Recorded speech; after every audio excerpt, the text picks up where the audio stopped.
All right, let's talk about something that trips up, well, pretty much everyone. The UK. What exactly is it? Is it a country? Is it the same thing as Great Britain? Or England?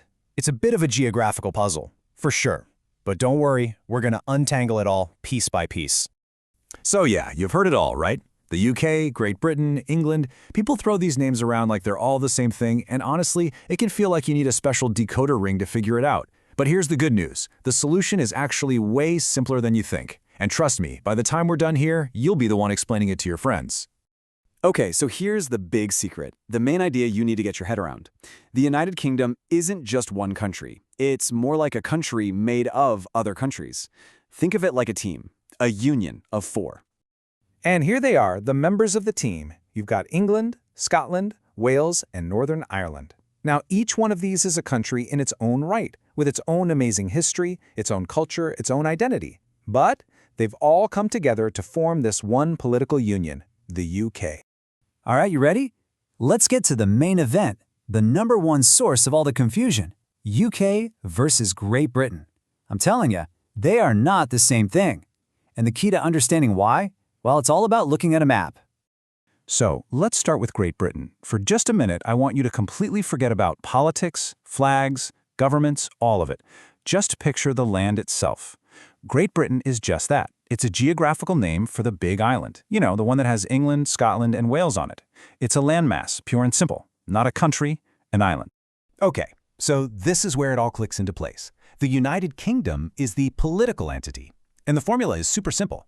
You take that whole island of Great Britain, so England, Scotland, and Wales, and you just add one more piece to the puzzle, Northern Ireland.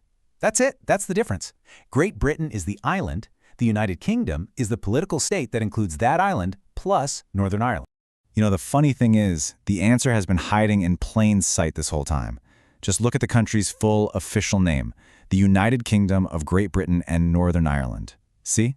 The name is literally the recipe. It tells you exactly what it is. A political union, a United Kingdom, made up of Great Britain and Northern Ireland. It says it right there. So we've got the main structure down. But to really get the complete picture, we need to talk about a few other places that have these special links to the UK. Now, the key thing to remember here is that they are connected, for sure, but they are not technically part of the UK itself. First, you have what are called the Crown Dependencies. You might have heard of them, places like the Isle of Man, or Jersey and Guernsey in the Channel Islands. The best way to think of them is like self-governing cousins. They pretty much run their own show with their own governments and their own laws, but the UK still handles the big stuff, like their defense and representing them on the world stage. And then there are the British Overseas Territories. Now, these are basically the last remnants of the old British Empire, and they're scattered all over the planet. We're talking about places from Gibraltar all the way to the Falkland Islands. And while the people there are British citizens, the territories themselves aren't officially, constitutionally part of the UK. Each one has its own kind of unique, specific relationship with the UK. Okay, so if the UK is this team of four countries, that brings up a pretty big question, right? Who's actually in charge? How does it all work? Is there one government for everyone? Well, kinda, but not really. The system is a bit like a layer cake with different levels of power. So at the very top of that cake, you've got the UK Parliament. It's based in Westminster in London.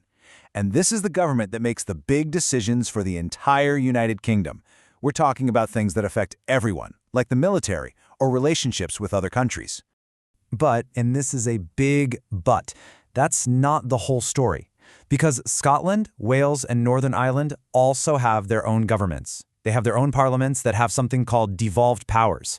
Now that sounds complicated, but all it really means is that the main UK government has said, hey, you guys can handle your own local stuff. So, for example, the Scottish Parliament gets to decide on things like education in Scotland, but the UK Parliament in London is still in charge of, say, the entire military.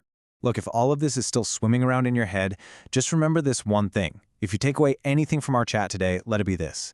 The UK is a country made of four countries. That's it. That's the simplest, most accurate way to think about it.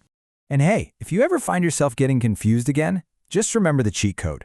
Say the full name out loud. The United Kingdom of Great Britain and Northern Ireland. It's right there in the name. It tells you everything you need to know. So there you have it. You know the what, you know the geography, the politics, the whole setup. But it does leave you with a much bigger, more interesting question, doesn't it? When you have 4 different countries with their own unique cultures and even their own governments, all living under one flag, how do you create a single shared identity? How does that even work? That's a deep one to think about.